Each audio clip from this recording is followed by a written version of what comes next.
A regular evening, a simple goodbye kiss, a light smile and a phrase that said everything without saying much. Don't wait up. It would have been just another night, if not for the silence. No photos, no calls, no laughter echoing from the bathroom when she returned.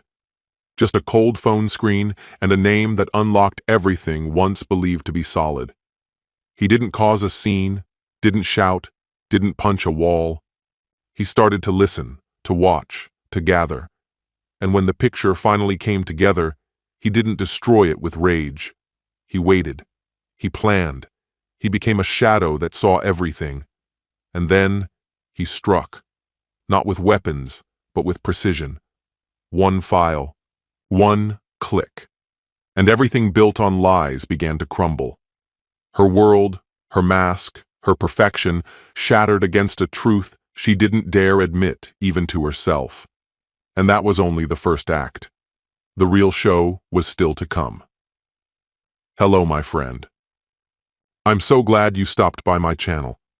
If you're here for the first time, don't forget to subscribe and share this video with your friends or family. It really helps my channel a lot. Please tell me in which city or country you watched this video.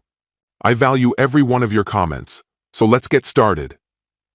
It was a typical Friday night when my wife, Evelyn, my partner for the past 10 years, mentioned she was meeting up with some college friends.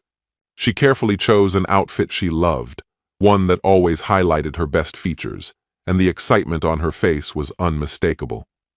After a decade together, little outings like this had become common, barely worth noting. When she leaned in to kiss me goodbye and said not to wait up, I hardly gave it a second thought. "Have a great time," I said with a smile, watching as the door closed behind her. I had never had a reason to doubt her until that evening. The change was almost imperceptible at first, just a nagging sense that something didn't sit right. Normally, Evelyn would post photos when she went out, especially when she dressed to impress like tonight. But her feed stayed quiet. No selfies. No group shots, nothing. I brushed off the unease, telling myself she was just having fun and too busy to post. I cracked open a beer, sank into the couch, and tried to lose myself in a movie. But the uneasiness didn't go away. In fact, it grew. By the time the clock showed 1:30 a.m., I still hadn't heard from her, not a single text. That's when I crossed a line I never thought I would. I logged into our shared phone plan and pulled up her text history. The moment felt like trespassing, like I was stepping into territory that should have been off limits. But my instincts were screaming at me, and I listened.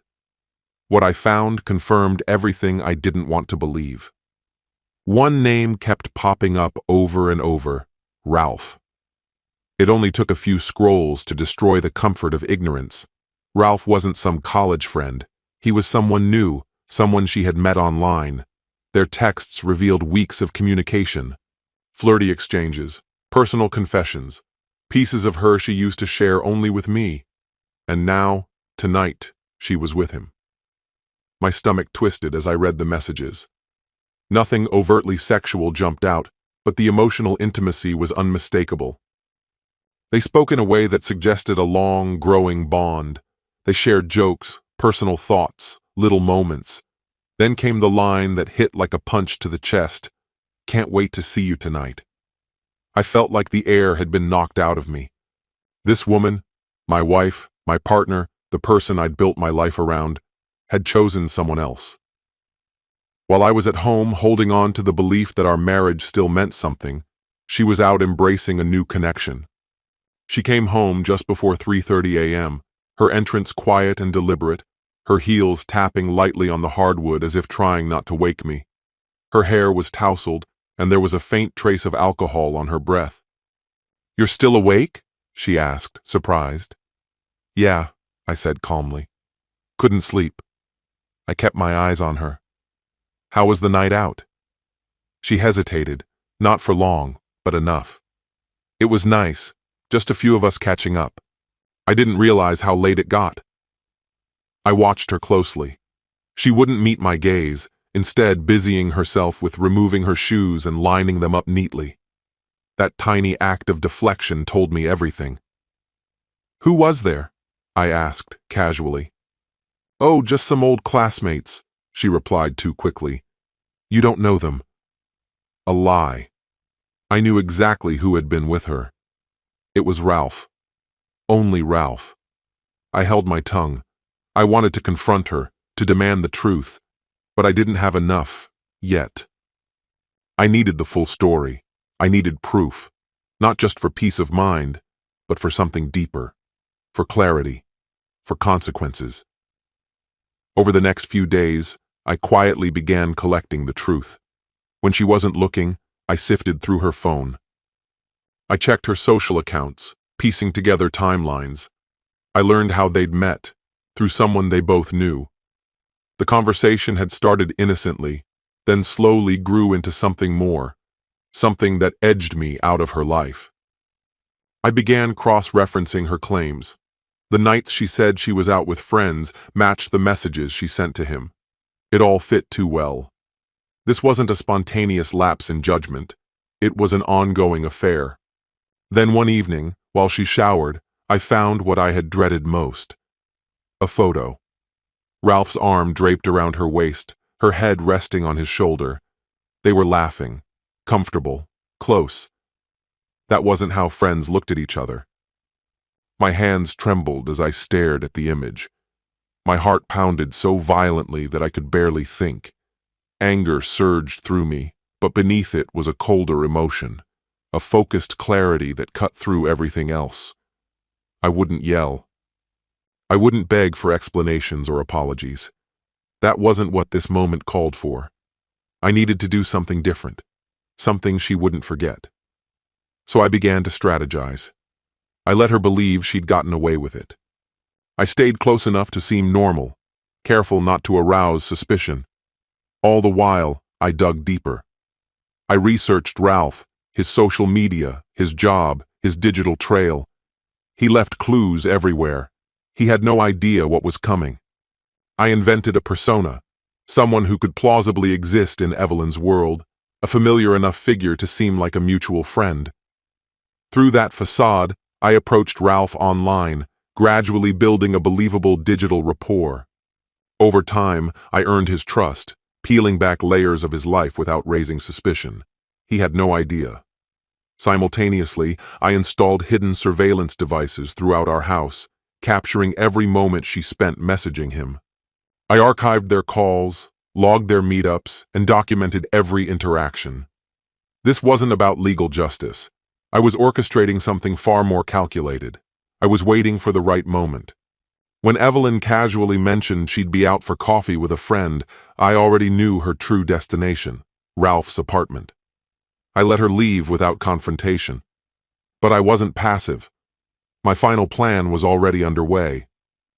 I took the mountain of footage I had amassed and edited it meticulously, crafting a story with razor-sharp precision, a narrative steeped in betrayal, seduction, and a man foolish enough to covet another man's wife. I uploaded the video anonymously to a high-traffic social platform, presenting it as a case study in behavioral psychology. The response was immediate and explosive. By the time Evelyn returned home, the digital world had already turned against her. She was oblivious to the tsunami headed her way. Her phone lit up relentlessly, pings, dings, and vibrations from every app. When she unlocked it, her expression collapsed. Message after message, comment after comment, an avalanche of outrage. Her double life had been dragged into the harsh light of public scrutiny. The judgment was swift and unforgiving. "What is this?" she choked, paralyzed, horror settling into her features. I stood at the threshold, emotionless. "I told you not to wait up," I said softly, my voice even, though my insides twisted with tension. She looked at me, her eyes wet, trembling. "Was this your doing?" she murmured. I didn't answer. I didn't have to. Her carefully constructed world unraveled almost instantly. Ralph disappeared, his professional reputation obliterated by the video's revelations. Evelyn was socially exiled. Friends ghosted her. Her social media turned hostile. She sobbed, professed her love for me, pleaded for forgiveness. But the line had already been crossed. I packed my bags and walked away without a word. The emptiness I left behind said more than any farewell could. That silence should have been the end of it. But as I drove off, our house fading in the rearview mirror, it struck me. This wasn't finished. She had lost her pride, but still held on to the house, the accounts, the life I'd built with her. That wasn't justice. 3 days later, while she was still drowning in public disgrace, I delivered the final blow. I transferred every dollar from our joint accounts into a secure offshore fund I had set up months earlier, back when I first suspected her. On paper, the money still belonged to her. But practically, she'd never touch it. Every transaction traced back to her login.